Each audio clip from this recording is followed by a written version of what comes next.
Throughout human history, people have sought supernatural ways to read minds and see the future. But what most don't know is that some ancient practices claim to offer these powers at a terrifying cost. That's fascinating. You're talking about Karna Pishacini, right?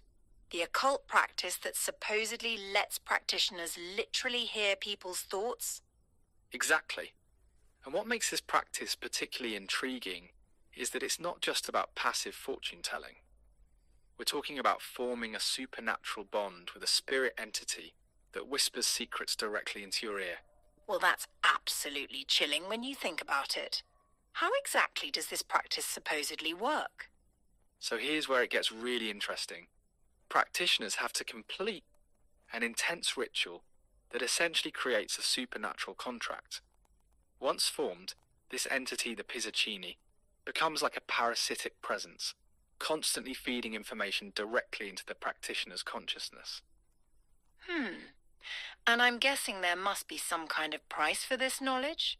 Oh, you have no idea.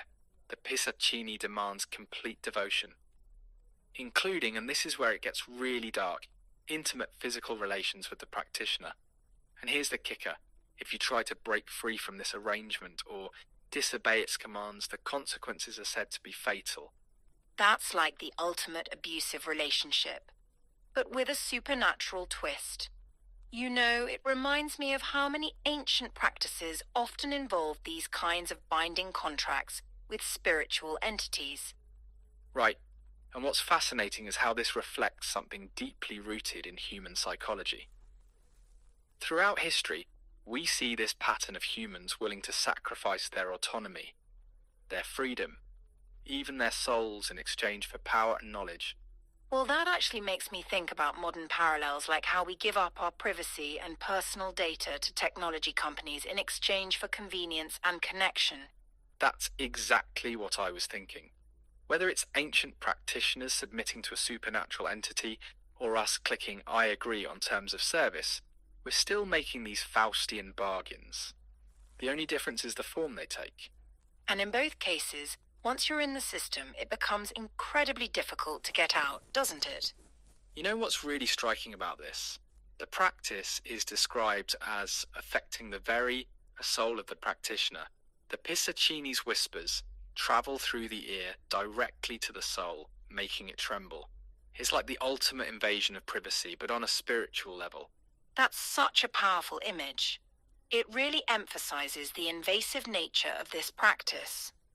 And consider this in ancient communities. Someone claiming to have these abilities would have held enormous power. Imagine knowing everyone's secrets, their past, their future. It's like having access to everyone's private messages and emails today, but even more intimate. So in a way, we're still grappling with the same fundamental human desires and fears, the desire to know more, and the fear of being known too well. Exactly. And here's what I find most compelling. Whether we're talking about ancient occult practices or modern technology, we're constantly negotiating this balance between knowledge and privacy, power and freedom. That really makes you think about what kinds of bargains we're making today without fully understanding the consequences. Well, looking toward the future, I think we're going to see these same themes playing out in new ways. As AI and technology become more advanced, we'll face even more complex questions about what we're willing to sacrifice for knowledge and convenience. And on that note, it really makes you wonder, what kind of supernatural contracts are we unknowingly signing in our modern world? You know what? Maybe that's the real lesson here, to be more mindful about what we're willing to give up in our endless quest for knowledge and power. Whether it's our privacy, our independence, or even our spiritual well-being, everything comes with a price.